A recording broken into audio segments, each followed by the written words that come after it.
Hello and welcome back to Lani G Speaks podcast. I have been gone for quite literally years. And it's been for good reason. And today I am back. I'm back. I was actually just on a call with my career coach and we were just talking about all the changes, the ebbs and flows. And I was so just amazed. She was just like, "She's back. You're back." And I was like, "I'm back." Because so much has happened since I last recorded an episode for this podcast. Tried to start, I think, 2 other podcasts, and those didn't work. I have been so in my head, like so much doubt about what I should be saying, how I should be saying it, and also like I was evolving a lot, and I didn't feel like I had a grip on me now. Like it was just I was still in the shifting, the transmuting, the evolving. And it was so difficult for me to just like accept that. And so now that I've accepted it, now that I'm in my new being, now that I am this version, this iteration of Lani G, I am back to say hello. And so if you have never met me before, I apologize for that long drawn out thing because you're like, girl, I don't even know what you're talking about. I just met you right now. My bad, girl. My bad. I am Lani G. I'm a spiritual life coach and healer for Black women.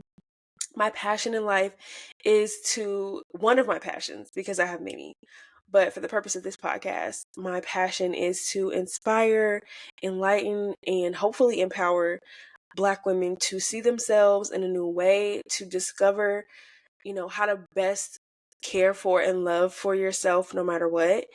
And this is Lani G Speaks the podcast because I am Lani G and I'll be speaking. So what you can expect from this podcast if you're starting here is realness, rawness, and vulnerability, because that's how I have operated for a long time, and that's how I plan to continue to operate, and to like the nth degree, because I feel like in some ways I had started to censor myself and put myself into a box that nobody told me to get in, but I got in that thing and I closed the lid for whatever reason, but now I'm out. And so sometimes I may cuss a little, and I cuss a little. If you get that TikTok reference, I love you. And that's okay. Sometimes I might not cuss. It just depends on how I'm feeling. But I did want to introduce myself, reintroduce myself. You know what I'm saying? I'm Lani G. I'm so happy to be back. I love to talk about healing, and in a way that's not so like, now this is the version of me that's speaking, that's not so woo-woo. Like, it has become such a tangible thing for me now, and I hope that as I like talk about the things that I've gone through and that I show up and share the stories, that it can be tangible for you too, because I recognize that healing and being a healer and being a life coach, sometimes when people hear that word, they think it's this something else, maybe an ayahuasca ceremony, which I still haven't done and I want to do. But it's not like that. For me, it's like a way of being. And it is healing for me to love myself with intention and to show up for myself and to listen to myself and to honor myself. And so that's what I want to talk about on this podcast, is like the different ways that's happening for me. And yeah, because honestly, whenever I share, I learn too, because sometimes I have epiphanies in real time as I'm talking about an experience that I had. So that's what we're going to do today. And I'm just going to continue to show up. And I hope that this message gets to who it needs to get to. Okay, so today we're talking about my homecoming, because I have come back home to myself. As I just said, I'm back. Okay. I have been away from myself for so long. I had let life, and it's not like a bad thing because I'm a human, but I had gotten to a place where life had beaten me down as it pertains to like the creative part of me and the part of me that wants to share and that wants to just, talk about me and what it is that I've gone through and how my experiences can help you, whoever you may be. And so I had gotten away from me. And so I want to talk today about how I came back home to myself, the process, I don't necessarily want to get too much into the time because it can be different for everybody. Like, I feel like we all depart from ourselves sometime with life, just doing what it does. Like, we can leave ourselves, and I want to talk about how you can come back home to yourself and share like what I did, and hopefully it inspires you if you have left yourself to come on back. Okay. So first and foremost, how I came back home to myself was recognizing that I had left myself. That was the first thing. And I didn't sometimes, which I think a lot of people go through, is like you don't recognize that you've left yourself until it's like a little too late. Like it starts happening in little ways. You stop doing the things that you used to do because, oh, maybe, which valid, sometimes the things that you used to do no longer serve you. But I know at this point, at my core, what are the things that I need to be doing for my well-being, mentally, physically, emotionally, spiritually. I know those things. I know them very well. And so if you new on your healing journey or living your life for your best self, it can be hard to identify the things that they're non-negotiable, right? But I know those things about myself. And despite the knowledge, sometimes I think, oh, you could just not do them for a little bit, girl. You could just not do them and ain't gonna change it. It's a lie. It's a lie. So I recognize my departure. So some signs, some symptoms of my departure were depression. So I know seasonal affective disorder is real. I know that everything, it could just be sadness for some people, but I know I deal with chronic depression, have for a long time. Chronic being the operative word, I guess, here. And so I know what it looks like when I'm depressed. Like I completely shifted. I was like, I was way over there. Normal Lani's here, I was way over there. And so depression was a symptom for me. Self-doubt. And like self-doubt, a little dose of it, I wouldn't say it's healthy, but it's normal. We're people, we tend to doubt ourselves sometimes.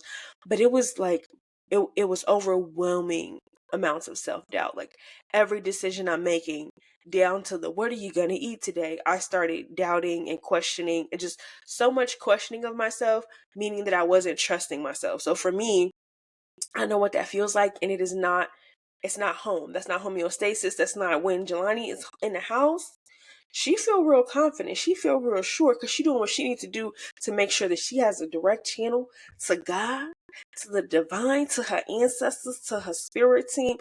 So she don't really be doing all that questioning stuff. But when I'm away from myself, yes, I question everything because I don't know what's going on. Like it's very clear.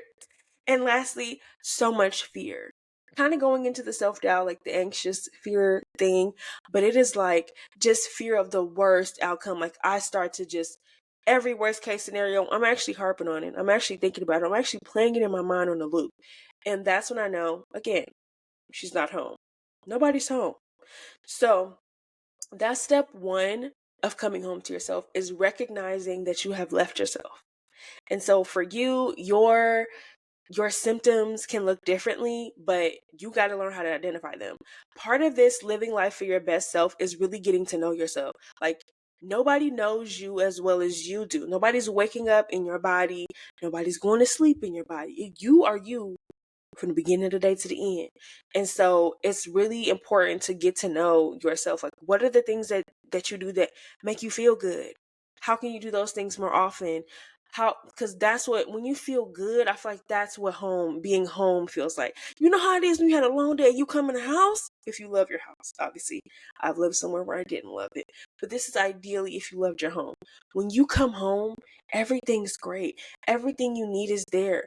Everything you want is there. It's created to your liking. So you want to be home, right? And you know when you're not home. You know when you're in a hotel. You know when you're staying in somebody else's house. You know when it's just a little bit of in-between space. You know that very distinctly, right? So you know when you're home. So recognizing your departure, it's going to take some work. You're going to have to leave yourself a few times. Don't intentionally leave yourself. But you know what I'm trying to say. Now, the second thing I did as part of my homecoming was crying, spitting, throwing up. Getting out all the feels, doing the releasing, because usually when I've left myself, it's probably because it was something I didn't want to face. Like that's been my history is something big has happened. I'm struggling to reconcile with this, so I'm just gonna leave. I'm just gonna go, which we as humans tend to do. We don't like discomfort. It doesn't feel good, right? It's uncomfortable. So we leave and we might think, oh, I'm gonna circle back. I'm gonna circle back. But then we forget to circle back. And then we keep forgetting to circle back. And then we actually seek out ways to not circle back. We being me. And so once I finally recognize that I've left myself, as I'm beginning to come home, I have to have a conversation with myself of like, okay, so what's going on here? What is it that you are feeling? What is it that is so difficult to process right now? What are you overwhelmed about? What do you feel afraid about? What are you upset about? All of this needs to be addressed, and you have to be the one to address it. If you hear people talking in the background, my neighbors just want to talk outside my door right now. I apologize. And one thing I'm doing right now is putting it out there and not worrying about it being perfect, because the message is the message and you're going to get it.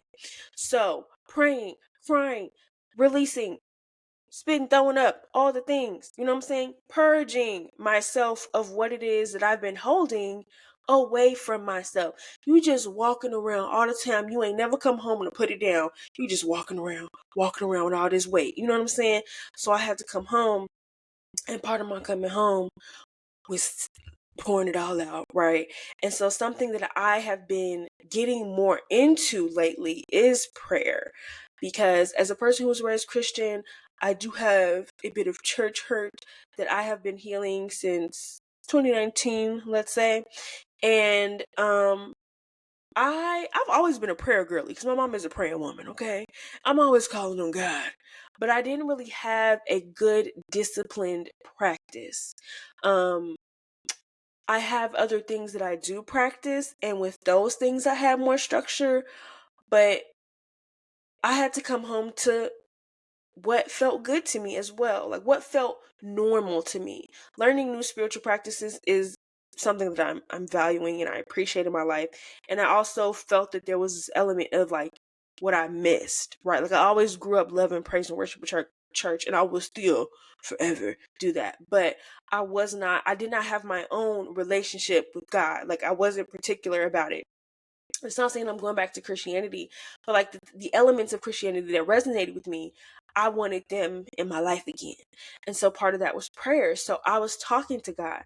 I'm sad. I'm very upset. I don't know what's going on, and I feel afraid about this and I feel afraid about that, and I don't feel like I have anybody to talk to, and just creating my own relationship. I had a couple of prayer challenges, like a month long. I'm like, before you get out this bed, girl, you talking to God and give it thanks, even if it's a prayer of like, thank you for waking me up today. That's it.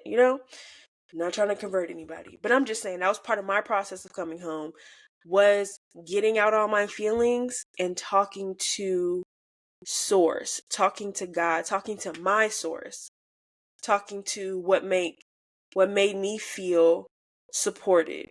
And so it looks different for people, right?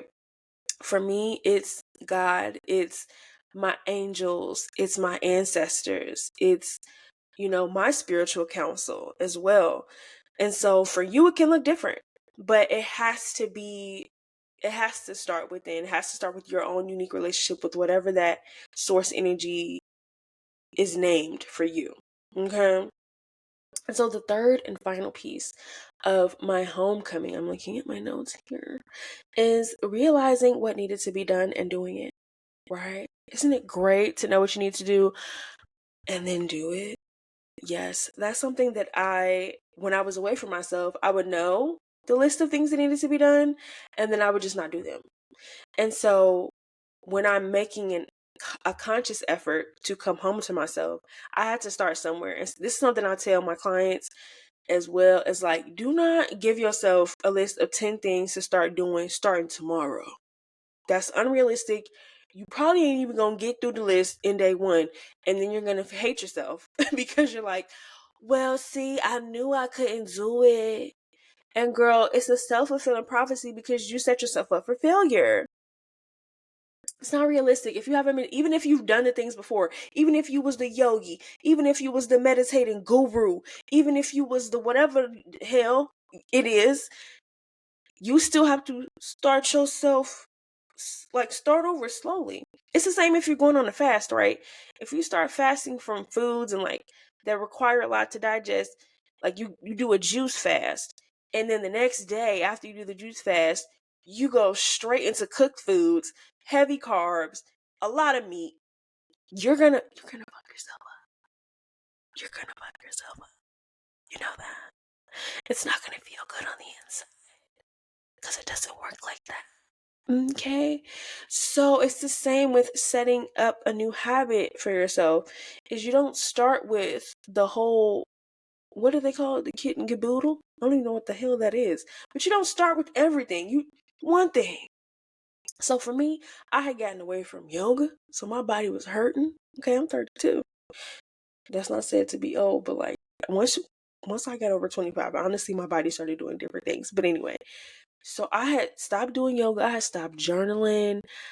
I didn't have a therapist, but it was not my choice.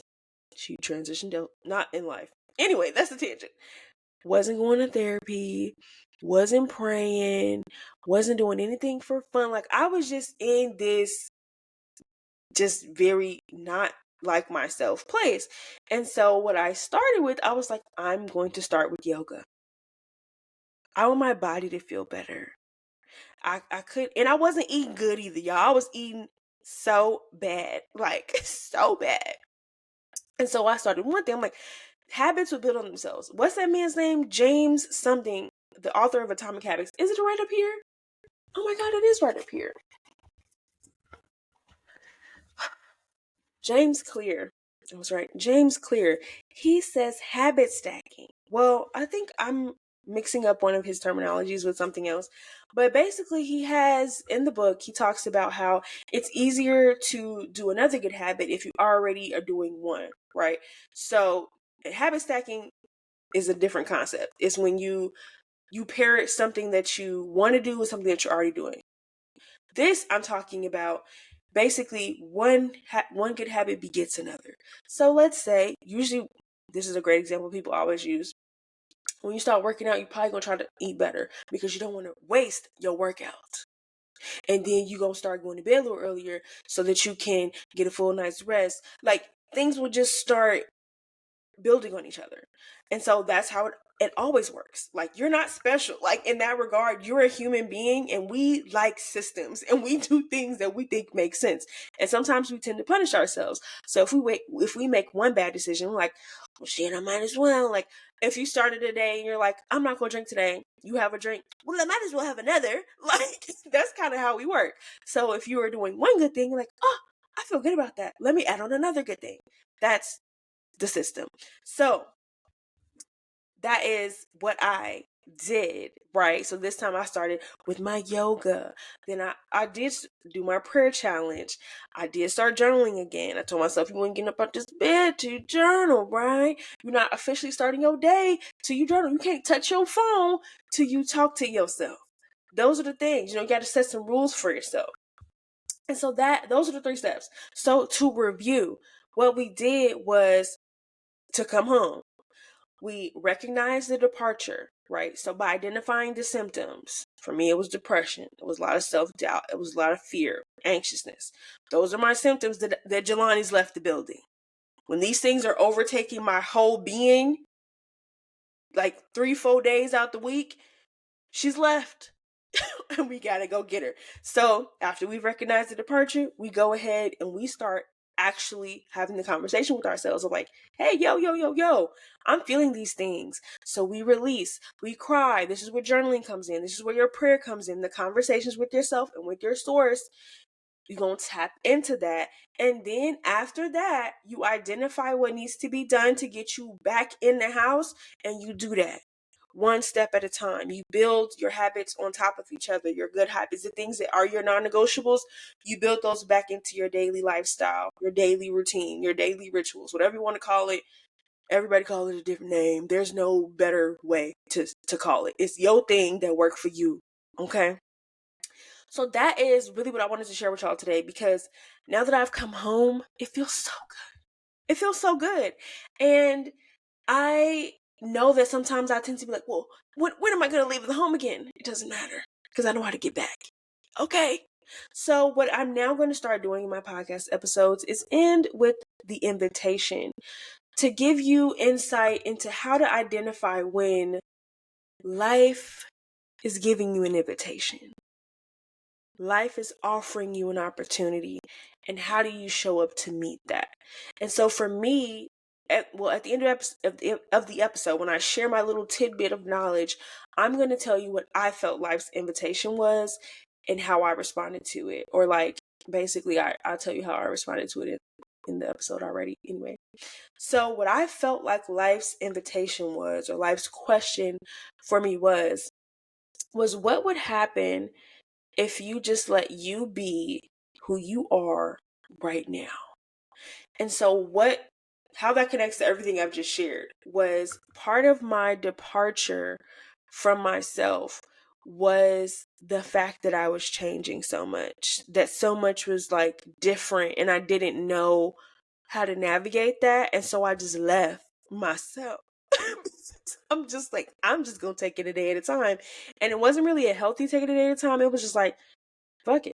And I wasn't really caring anymore. And it was because I had no control, right? I couldn't grip who I was. And so my struggle with that was I couldn't accept myself for who I was at that, like who I had become. And I hope this is making sense, because you're like, girl, how do that connect to what you just said? But for me, it's very clear. Okay. I was someone who prioritized plant-based eating. I was like, that's the way to live. The only way to live. I was starting a new spiritual journey, starting practicing African traditional religion. I grew up Christian. And as I practice the African traditional religion, I'm really resonating with it, really loving it, but I'm feeling the Bible calling my name. And I'm like, why is that? Like, that don't make no sense. I don't know what that means. I don't want to go back to church. And I didn't. I went once. Okay, but anyway, I'm questioning again. Like, I was like, I thought I had this grip on who I am. I'm this new person. But then I evolved again. I got back into the workforce full time. I wasn't just doing my business full time anymore. There was so much that had changed for me. I did not know who I was anymore. When people ask me, who am I, what I do, I didn't really have a clear answer. And that was so uncomfortable. Because I'm like, who am I for real? I don't know. And that's okay. And so the question that I feel like life was asking me was like, isn't it okay to just be you right now? Isn't it okay for this version of Jelani to like eating chicken again? Isn't it okay for her to enjoy food and not feel pressure on what she should or shouldn't be eating based on her past decisions? Isn't it okay for you to want to work a job that provides health insurance? Isn't it okay if you no longer want to do such and such? Isn't it okay if you actually now want to do such and such? It was asking me like, how about you just accept the version of you that exists right now and not try to keep forcing yourself into who you were, right? We can take the good qualities of her, right? Like, one of the things that I'm back means for me is like, I have my confidence back. I had lost it for a good maybe 2.5 years. And you might not have noticed, but I did. And so it's like, how can I just let myself be me right now? Enjoy life how I enjoy it. I wouldn't have even started my podcast originally if I had told myself, you're not the person, you don't make podcasts. You never did that before. Then it wouldn't have helped the people that it helped. It wouldn't have helped me. I wouldn't have started my business because it started because of this podcast. So it's like, All of the things that life has to offer us is a result, I feel, of our evolution and our willingness to evolve, our willingness to become something new, to uncover ourselves and look, inspect, ask questions about this version of you. So I hope that today you can take something from what it is that I've shared and allow yourself to be yourself. Allow yourself to take pleasure in what you take pleasure in, and to feel good about it. And to say that's okay. To say that's okay. And to come home to yourself. Welcome yourself back home. One of my favorite podcasts is The Homecoming by Dr. Tama. It's such a beautiful thing to come home to yourself. Like, the thought of coming home to yourself is so beautiful, so powerful. And I felt, what better way to reintroduce myself to you all after I've come home. So thank you for tuning in to this episode. I love you so much. I hope you have a great rest of your day, and I will see you soon.